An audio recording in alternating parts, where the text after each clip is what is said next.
Hi. నమస్తే అండి. నేను మీ డాక్టర్ చంద్రమోహన్. కంటి స్పెషలిస్ట్‌ని, రెటినా స్పెషలిస్ట్‌ని. సూర్యారావుపేటలోని మోహన్ రెటినా కంటి ఆసుపత్రి విజయవాడ నందు నేను ప్రాక్టీస్ చేస్తూ ఉంటానండి. నేను ఇంతకుముందు కొన్ని అవగాహన వీడియోస్ ద్వారా కంటిలోని భాగాలేంటి, ఒక్కొక్క భాగంలో వచ్చేటువంటి అనారోగ్యాలేంటి అని చెప్పడం జరిగింది. అలాగే కళ్ళజోడు ఎలా ఉపయోగించుకోవాలి? వాటికి సంబంధించిన అపోహల్ని తొలగించడానికి ఒక వీడియో చేయడం జరిగింది. వాటికి మంచి రెస్పాన్స్ రావడంతోటి, ఈరోజు ఇంకో ముఖ్యమైన టాపిక్‌ని తీసుకొని ఒక వీడియో చేయదలుచుకున్నానండి. అదేంటంటే, కన్ను దానం, కన్ను గుడ్డు సేకరించడం. ఆ సేకరించిన కన్నుగుడ్డుని ఎలా వాడడం? ఈ వీడియోలో నేను కన్ను గుడ్డుని ఎలా సేకరిస్తారు? దాన్ని ఐ బ్యాంక్‌లో ఎలా స్టోర్ చేస్తారు? అనేటువంటి విషయాల మీదకి వెళ్ళట్లేదండి. ఒక ముఖ్యమైన అపోహను తొలగించడానికి వీడియో చేస్తున్నాను. ఏంటంటే, ఇప్పుడు దానం చేసిన కన్ను గుడ్డుని మనం సేకరించామండి. సో, కొన్ని కారణాల వల్ల మేము రెటినా స్పెషలిస్ట్‌లు కాబట్టి చెప్తూ ఉంటాం. కొన్ని రెటినా కారణాల వల్ల, ఆప్టిక్ నర్వ్ కారణాల వల్ల, ఇంకా కన్ను పాక్షికంగా దెబ్బతినిపోవడం జరుగుతుంది. పూర్తిగా చూపు రాదు. కొన్ని సందర్భాల్లో అసలు చూపు రాదు అనేటువంటిది విషయం మేము పేషెంట్స్‌కి తెలియజేయడం జరుగుతూ ఉంటదండి.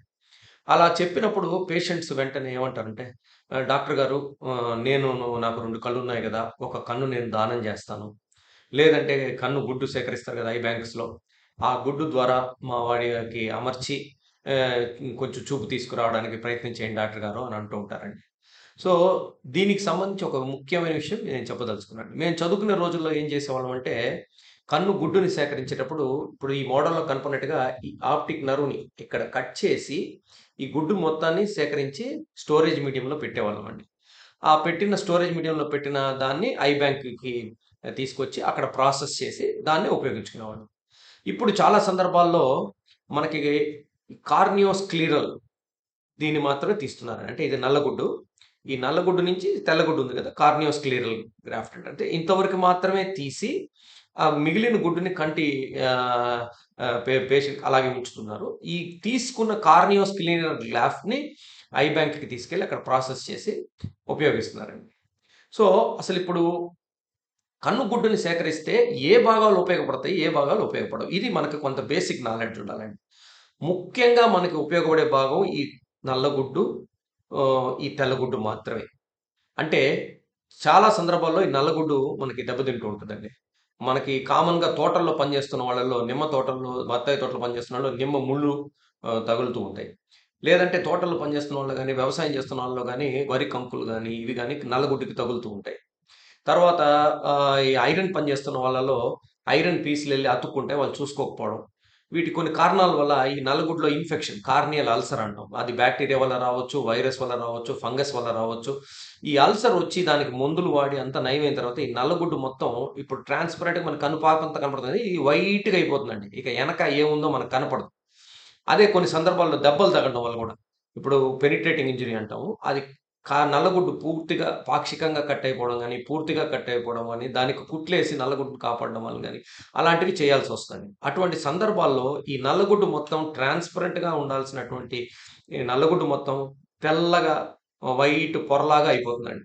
ఎనక భాగాలన్నీ బావుంటాయి. ఈ కన్నుపాప బావుంటది, లెన్స్ బావుంటది, సొన బావుంటది, రెటినా బావుంటది, ఆప్టిక్ నర్వ్ అన్నీ బావుంటాయి. కేవలం ఈ నల్లగుడ్డు తెల్లగా అయిపోవడం వల్ల చూపు తగ్గిపోతుంది. అటువంటి సందర్భాల్లో సేకరించిన నల్లగుడ్డుని తీసుకొని, ఈ నల్లగుడ్డు ఏదైతే డ్యామేజ్ అయిందో ఈ నల్లగుడ్డుని తీసేస్తారండి. తీసేసి సేకరించిన నల్లగుడ్డుని ఈ పాత నల్లగుడ్డు స్థానంలో ఇలా అమరుస్తారండి. దీంట్లో గూడా 2 రకాలున్నాయి. ఒకటి మనం యంగ్ డోనర్స్ దగ్గర తీసుకున్న నల్లగుడ్లు గాని, ముఖ్యంగా ఆరోగ్యకరంగా ఉన్నటువంటి నల్లగుడ్లని ఆప్టికల్ గ్రాఫ్ట్స్ అని పెడతాం. అంటే చూపు బాగా వచ్చేటువంటి అవకాశాలున్నటువంటి వాటిలో అమరుస్తారండి ఇక్కడ. దాన్ని ఆప్టికల్ గ్రాఫ్ట్ అంటే ఇది పెట్టినందువల్ల చూపు కూడా మనకి బాగా కనపడుతుంది. అంటే తెల్లబడిపోయిన నల్లగుడ్డుని వేరే నల్లగుడ్డు దగ్గర మార్పిడి ద్వారా ఈ లైట్ కిరణాలు మళ్ళీ లెన్స్ ద్వారా రెటినా మీద పడి మనకి బాగా చూపు మళ్ళీ చాలా వరకి రిస్టోర్ అయిపోతుందండి. కొన్ని సందర్భాల్లో కొంత వయసైన వాళ్ళలో నల్లగుడ్డు సేకరిస్తూ ఉంటారు. కొంచెం నల్లగుడ్డు యొక్క హెల్త్ కొంచెం తక్కువగా ఉంటుంది. వాటిని టెక్టోనల్ గ్రాఫ్ట్స్ అంటారు. టెక్టోనల్ గ్రాఫ్ట్స్ అంటే ఏంటంటే నల్లగుడ్డు బాగా దెబ్బతినిపోయింది. వాళ్ళకి ఎనక కూడా దెబ్బతినున్నాయి. చూపు రావడానికి అవకాశం లేదు. కానీ కన్ను గుడ్డుని మాత్రం కాపాడడం కోసం ఆ నల్లగుడ్డుని ఇక్కడ అమరుస్తారండి. సో, అందువల్ల క్లియర్‌గా ఉన్న నల్లగుడ్డునైనా సరే, కొంచెం ఆరోగ్యం తక్కువ ఉన్న నల్లగుడ్డునైనా సరే, ఈ నల్లగుడ్డు పాత నల్లగుడ్డు డ్యామేజ్ అయిన నల్లగుడ్డు ప్రాంతంలో పెట్టి చూపును తీసుకొస్తానండి. కొన్ని సందర్భాల్లో ఈ స్క్లీరా, ఈ తెల్లగుడ్డు ఉంది చూడండి. ఈ స్క్లీరా అనేది కూడా పలచబడిపోతూ ఉంటదండి. పలచబడుతుంది, దెబ్బతింటది, లేకపోతే కట్ అయిపోతుంది, లేకపోతే లోపలికి గుచ్చుకుంటాయి. అటువంటి సందర్భాల్లో ఈ తెల్లగుడ్డుని సేకరించిన తెల్లగుడ్డు ఉంటుంది చూడండి. దాన్ని తీసుకొచ్చి కట్ చేసి ఇక్కడ పెడతారన్నమాట. స్క్లీరల్ ప్యాచ్ గ్రాఫ్ట్ అంటారన్నమాట. అంటే దెబ్బతిన్న ఈ తెల్లగుడ్డు స్థానంలో ఆ దెబ్బతిన్నంత వరకు తీసేసి సేకరించిన తెల్లగుడ్డులోంచి తీసుకొచ్చి పెడతారన్నమాట. సో, మీరు శ్రోతలు ముఖ్యంగా గమనించాల్సిన విషయం ఏంటంటే, కన్ను గుడ్డు మొత్తాన్ని సేకరించినా కూడా, లేదంటే ఈ నల్లగుడ్డు, తెల్లగుడ్డు యొక్క గ్రాఫ్ట్‌ని మాత్రమే సేకరించినా కూడా, వాటిని ఓన్లీ ఈ నల్లగుడ్డు యొక్క సమస్యల వల్ల చూపు తగ్గితే, లేదంటే తెల్లగుడ్డు ఏదైనా దెబ్బతింటే మాత్రమే వాడతారు. సో, కన్ను గుడ్డుని సేకరించిన తరువాత, ఈ లెన్స్‌ని గాని, లోపలున్న యువియా టిష్యూని గాని, ఈ ఆప్టిక్ నర్వ్‌ని గాని మార్చడానికి అవకాశం లేదు. రెండోదేంటంటే గుడ్డుని తీసి మొత్తము ఈ ఈ ఆప్టిక్ నర్వ్ తీసుకెళ్ళి డ్యామేజ్ అయిన కన్నుగుడ్డుకి మనం అమర్చలేమండి. ఎందుకంటే దీంట్లో కొన్ని మిలియన్ నరాలుంటాయి. ఈ నరాలు ఒకదానితో ఒకటి జాయిన్ అవ్వదన్నమాట. ప్రస్తుతానికి అంత టెక్నాలజీ లేదు. ఫ్యూచర్‌లో ఆ టెక్నాలజీ కూడా రావడానికి అవకాశం ఉంది. ఆ ఒక్క నరాన్ని, ఒక నరాన్ని గాని అతికించగలిగి అవి పనిచేసేటువంటి టెక్నాలజీ వస్తే అప్పుడు మనం ఈ మొత్తం గుడ్డు మార్పిడికి ఏమన్నా ప్రయోజనాలుంటాయా అనేది ఆలోచించుకోవచ్చు. కానీ ప్రస్తుతం వరకి మాత్రం కన్ను గుడ్డుని సేకరిస్తే నల్లగుడ్డుకు సంబంధించి, తెల్లగుడ్డుకు సంబంధించినటువంటి అంధత్వాలు వస్తే మాత్రమే వాడతారు. మిగిలిన ఏ కారణాల వల్ల చూపు తగ్గినా కూడా కన్ను గుడ్డు సేకరించి కన్ను గుడ్డుని మార్చడానికి, మొత్తం గుడ్డుని మార్చడానికి అవకాశం లేదు. ఈ వీడియో ద్వారా ఈ అవగాహన కల్పించదలుచుకున్నానండి. నమస్కారం.